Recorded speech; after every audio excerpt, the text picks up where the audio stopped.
there, this is Malorian, and this is going to be another War Machine Battle Report at 50 points, and actually going to be up against my buddy Sean here, who I've never beaten. Not that I can think of anyway.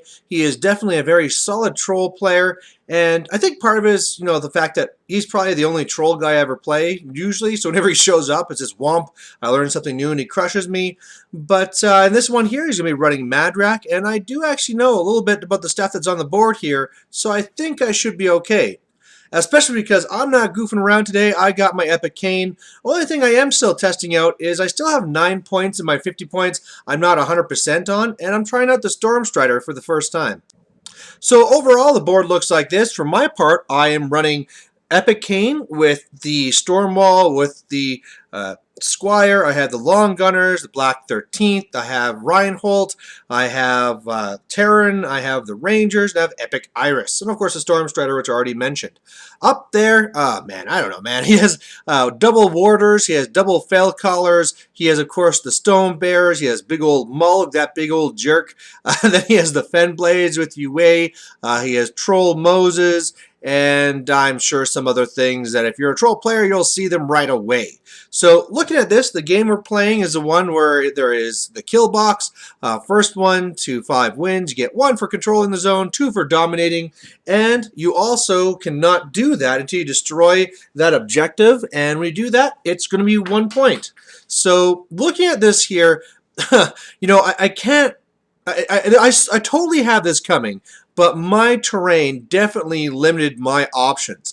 This river here made it so that the Long Gunners pretty much had to pick being on either flank, and then having between kind of like the wall that's there naturally and the wall that's there as part of the bridge, it's really going to cause issue for my 2 huge bases. So unfortunately, I'm going to have to deal with that. And otherwise, my real plan is just to kind of move up. I know I need to kill off all of his support stuff and then kind of go from there. So I actually got first turn, which is going to be very helpful, so I can actually kind of counter this deployment issue. And really, I have the Long Gunners running up into position. I'm kind of leading up there with the Stormwall because for the most part, I need his combat abilities, whereas the Stormstrider is mainly just kind of like a shooting type thing. So obviously, with this setup, what I'm really hoping to do is attrition what he's going to have on the left side first, while trying to, with eCaine and stuff, he's really far up there on the other side of the wall. But I really need to start shooting down those support units first, and then by the time I do that, then I should have the left flank done, support staff really weakened, and then I can try to go in there from there. And really, whether I use my feet to take out Mulg or go for the assassination, I'm kind of happy either way. Oh, by the way, he also has an Axer, which I failed to mention. So his first turn, he's not messing around. He did kind of trap one of his Fen Blades. I had to kind of run around to get there. But otherwise, yeah, you can see there, he's really just running up to my face.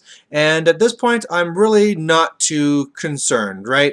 I know that all these Fen Blades really will be something I can just shoot down at my leisure, throw down covering fire so they can't go through. The main things I have to deal with is the Warders and Mulg. So on my turn here, I really had a difficult decision to make because Mulg was further up than I thought he was going to be, and I had to decide whether I was going to feat this turn to try and take out Mulg or if I should try and take out the Warders on the left side, which obviously wouldn't be feeding. And at the end, I thought, well, let's stick with the original plan and try and take out the Warders on the left. Now, unfortunately, I kind of buggered up here, and so I did, I killed 2 like you see there, but then I did 7 wounds to one and then 1 box to the other. So if I would have been a little bit more careful with that, plus I was stupid and I took one off the Squire and then left it on the Squire's card, so I could have boosted another shot, could have killed that other one, but, yeah, whatever. I mean, it would have been nice to kill 4 of the 6 Warders on the left side or 5, whatever, but yeah, it's whatever. But otherwise, you can see I killed a good amount of the Fen Blades. All the guys are up there, really shut down. I have the covering fire. And Epic Iris, she really doesn't have much to do, so she's just kind of tossing around. The Black 13th are in kind of a precarious position, but that's kind of on purpose because of how if I'm going to take charges from these Warders, let's take them on defense 15 and hope for the best. Otherwise, I am really worried about Mulg, but I really wanted to get the Stormwall a little bit closer, especially if I was going to take advantage of his more powerful shots. I think I was pretty sure I was going to be fine for Mulg.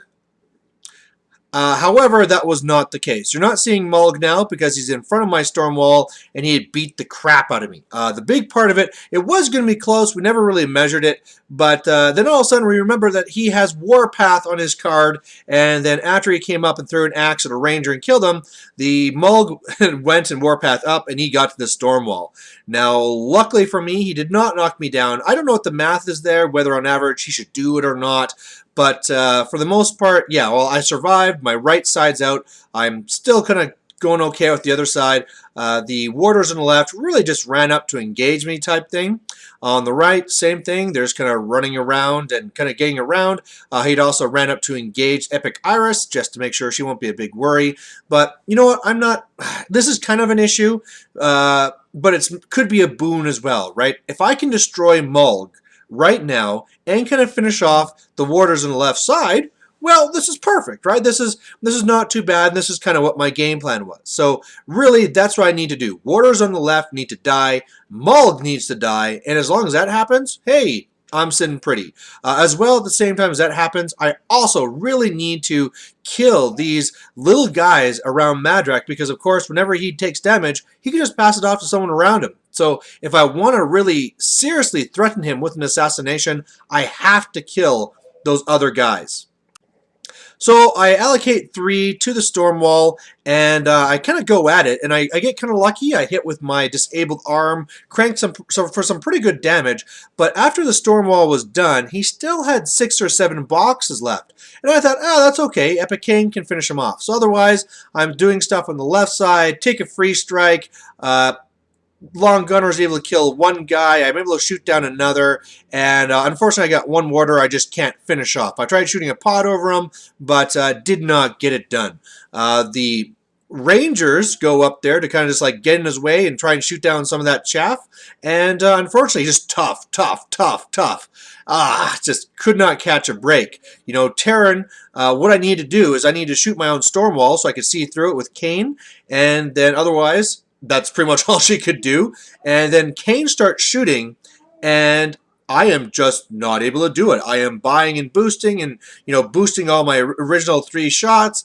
And with all that, I do, I think, 1 point of damage. Now, he is like armor 21, so we're looking at like dice -9. But really, after all those boosted shots, I really thought that was going to be it. So then I had to make the hard decision of, will the Storm Strider try and do it? But really, the Storm Strider can't even get there. So he tried clearing off chaff at least, and I go and do that, and tough. So, really did not get anything done, right? Mulg still alive, Warder still alive, and did not kill chaff. So basically a failure of a turn. Luckily for me, he kind of assumed he was going to be having some Fury being dead. So he couldn't take it all off. And Mulg, he actually just freaks out and does 1 hit. And so his activation's done. And the Axer, too, he also fails his and just hits the objective. And he's done. So that really helped. If it wasn't for that, I just would have been toast. Like, it would have been really bad. But otherwise, it still is fairly bad because he still has his feet in hand. And with that, he's able to run up the warders, you know, kind of pop the feet. Remember, he has a little token there, but Mulg is still there. And so after the feat, he is able to do a little bit of damage to the Storm Strider, which gave me a token. He is able to kill Epic Iris this turn. Of course, the Storm Wall's down. All my Black 13th are dead. All the Rangers are dead. And also now I'm looking, and it's pretty bad. You know, at least he didn't score here because he kind of didn't kill the objective. But looking at this, I really need to start looking at the assassination. I really wish the Axer was in a spot where I could kill him, but unfortunately where he is, I just can't get to him. So I can't take away the transfers. And so otherwise, what I need to do is really just shoot the hell out of all those guys around him to try and take away, again, all those little transfers and stuff he can do to make it so they'll be possible to do the assassination later. So that's what I try and do. I have to use the long gunners to do some damage, kill off the last warder over here and stuff like that. But yeah, again, it did not go the way that I'd hoped. Of course, Mulg had to die too. There was no going back there, but I was able to kill Mulg, so that was good. But really, out of all the shots, and there was a lot of shots and Electroleaps going into all those guys around him, I'm able to kill one model. One model. So, in the beginning when I was killing off his warders, he's like, man, I can't get a tough test. And now it seems like he just can't fail a tough test. So that's trolls for you.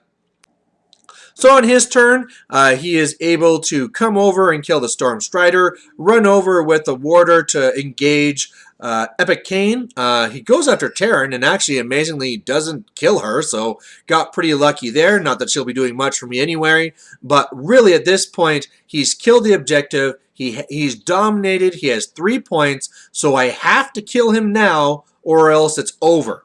Now, one of the things I have that's with my advantage is with my feat, it actually does the little like overkill thing. So when I kill you, you explode. There's an AoE 3, and everything underneath that takes a POW 12. So even though there's a lot of little models around him, if I can just kill one, it can explode and kill 2 more. And so if I get kind of lucky, hopefully this can kind of really go. And if I can just shoot 2 guys and maybe kill all of his chaff, then with my higher strength, start shooting into Madrak.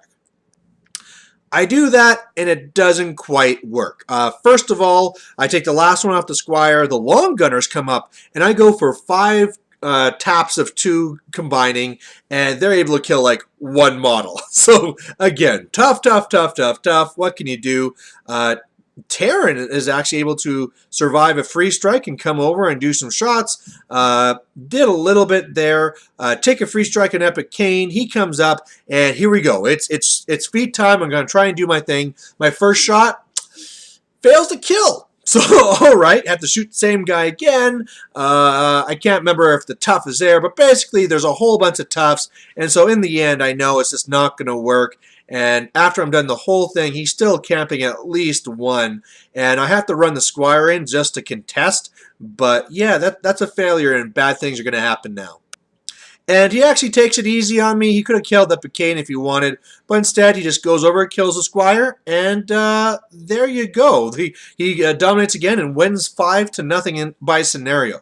So really, looking back on the game, there's 2 big things that were knowledge errors on my part. One was not understanding the threat range of Mulg, because I forgot he had Warpath. So that's, when you're trying to deal with this really tight game of inches, you have to remember those spells like that. The other thing is I really messed up on my attacks on the Warders. The whole idea where once they take the first damage, then they get +2 armor, I wasn't really capturing that. So like when he had a few Warders there on the left, I would attack the one with 1 box left to kill him, which was easy. But then when I was going against the one with almost full boxes, he was higher armor. And so I really should have done that in reverse. But again, a little bit of a knowledge error there. Yeah, otherwise, terrain kind of messed with me. But really, again, he is a very strong player. But I felt like I played a good game. And whereas in some other games, I find that he's killing me, turn 2, this was a good game. So I'm happy with this game. I lost. But I feel like this is a game where I did at least embarrass myself. So there you have it.